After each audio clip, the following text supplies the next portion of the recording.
DGP Sridhar Reddy ఎదుట 37 మంది మావోయిస్టులు లొంగిపోయారు. వీరిలో 3 రాష్ట్ర కమిటీ సభ్యులు ఉన్నారు. 37 మందికి తక్షణ సాయం కింద ఒక్కొక్కరికి 25,000 రూపాయలు అందజేశారు. సీఎం రేవంత్ రెడ్డి పిలుపు మేరకు జనజీవన స్రవంతిలోకి వచ్చామని మావోయిస్టులు తెలిపారు. అజ్ఞాతంలో ఉన్న తెలంగాణకు చెందిన మరో 59 మంది కూడా లొంగిపోవాలని డీజీపీ పిలుపునిచ్చారు.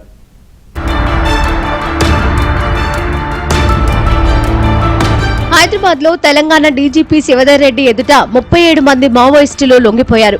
లొంగిపోయిన వారిలో 3 రాష్ట్ర కమిటీ సభ్యులు Koyyedu Sambaiah alias Azad, Appasi Narayana alias Ramesh, Sonda alias Erra ఉన్నారు.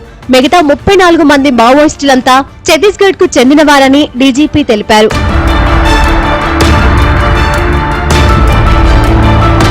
లొంగిపోయిన వారిలో 3 డివిజనల్ కమిటీ సభ్యులు, 9 మంది ప్రాంతీయ కమిటీ సభ్యులు, 22 మంది దళ సభ్యులు ఉన్నారు.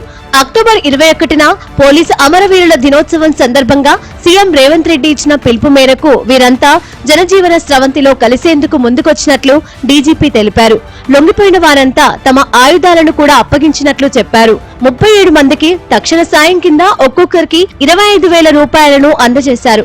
దీంతో పాటు సాంబయ్య అలియాస్ ఆజాద్ కి 20 లక్షలు, అప్పాసి నారాయణ అలియాస్ రమేష్ కి 20 లక్షల రూపాయల రివార్డు అందజేశారు. 37 మంది సిపిఐ మావోయిస్టు చెందిన పార్టీకి చెందినటువంటి వాళ్ళు పార్టీ నుంచి బయటకు వచ్చి ప్రభుత్వం ముందు ఆత్మసమర్పణ చేసుకున్నారు. 3 రాష్ట్ర కమిటీ హోదా ఉన్న వాళ్ళు ఆయుధాలను తీసుకొచ్చారు. అందులో ఒక AK-47, 2 SLRలు, 4.303 తుపాకులు మరియు ఒక G3 తుపాకి కూడా ఉంది. 3 స్టేట్ కమిటీ మెంబర్లు ఇవాళ వచ్చిన వాళ్ళు, 3 డివిజన్ కమిటీ మెంబర్లు, 9 ఏరియా కమిటీ మెంబర్లు, 9 మంది, 22 మంది పార్టీ మెంబర్లు, లేకపోతే దళ సభ్యులు, మొత్తం 37 మంది అన్నమాట. అక్టోబర్ 21 నాడు పోలీస్ అమరవీరుల దినం సందర్భంగా గౌరవ ముఖ్యమంత్రి, తెలంగాణ ముఖ్యమంత్రి శ్రీ రేవంత్ రెడ్డి గారు ఇచ్చినటువంటి పిలుపు మేరకు వీళ్ళు బయటకు వచ్చినారు. వీరితో పాటు లొంగిపోయిన మావోయిస్టులందరిపైన కలిపి మొత్తం 1.41 కోట్ల రివార్డు ఉంది. తెలంగాణకు చెందిన వారికి ప్రభుత్వం ఇస్తున్న పునరావాస ప్యాకేజీ అందిస్తామని డీజీపీ తెలిపారు.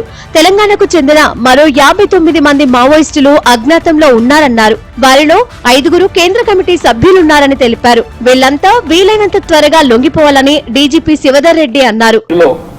సాంబయ్య అలియాస్ ఆజాద్, ఇతని మీద 20 లక్షల రివార్డు ఉంది. అప్పాసి నారాయణ అలియాస్ రమేష్, రాష్ట్ర కమిటీ సభ్యుడు, ఈయనపైన కూడా 20 లక్షల రివార్డు ఉంది. ఇప్పుడైతే వాళ్లకు 25,000 రూపాయలు నగదు ఇస్తున్నాం అన్నమాట.